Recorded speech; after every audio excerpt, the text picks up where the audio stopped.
Bem-vindo à primeira aula do segundo módulo de nutrição. O tema dessa aula é balanço energético.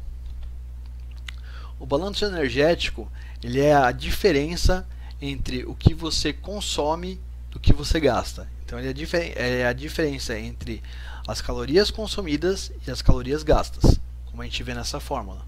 Balanço energético em calorias é a diferença do consumo de calorias em calorias menos, a diferença do gasto calórico em calorias. Aí a gente tem uma figura para ilustrar isso, que a gente tem o que a gente consome, que são os alimentos, menos o que a gente gasta. Nessa foto, nessa imagem, parece que o gasto é só de atividade, mas não é. A gente tem duas parcelas, na soma do gasto energético, que é o seu metabolismo basal, que na verdade ele é o maior de todos, que é o metabolismo basal é o quanto de energia você gasta para se manter vivo, só para se manter vivo, ficar aqui parado, respirando, deitado na cama, você gasta energia para se manter vivo.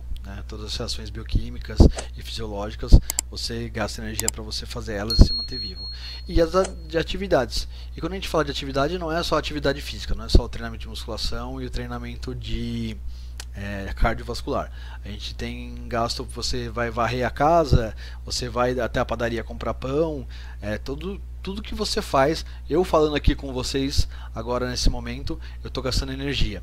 Então é isso, todas as atividades que você faz, pensar, estudar, assistir televisão, lógico que tem atividades que gastam mais e atividades que gastam menos, mas então eu quero que você saiba que o gasto ele é composto pelo metabolismo basal, que é o que você gasta de energia para se manter vivo, e o das atividades que você está fazendo.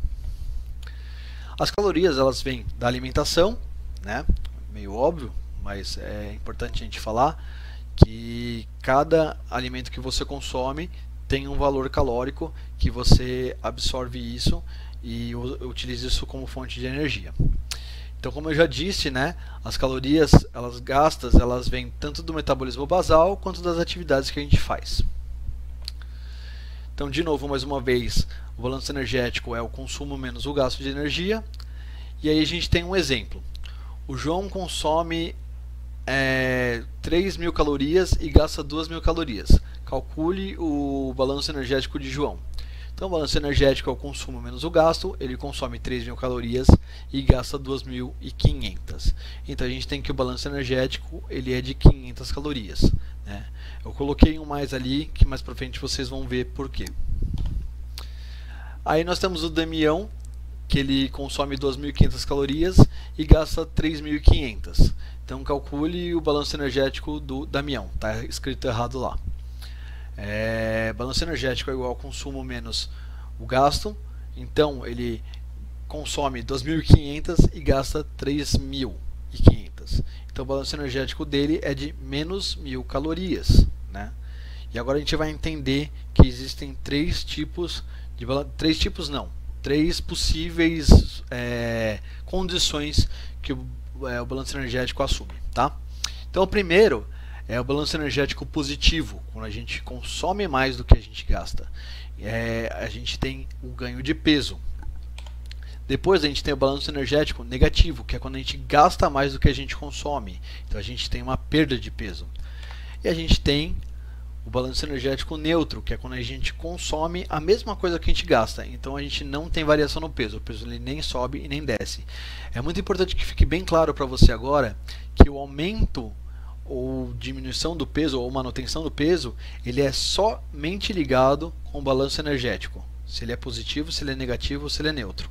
Então a anotação correta aqui seria, balanço energético positivo, ou seja, maior que zero, você ganha peso. Balanço energético negativo, ou seja, menor que zero, você perde peso.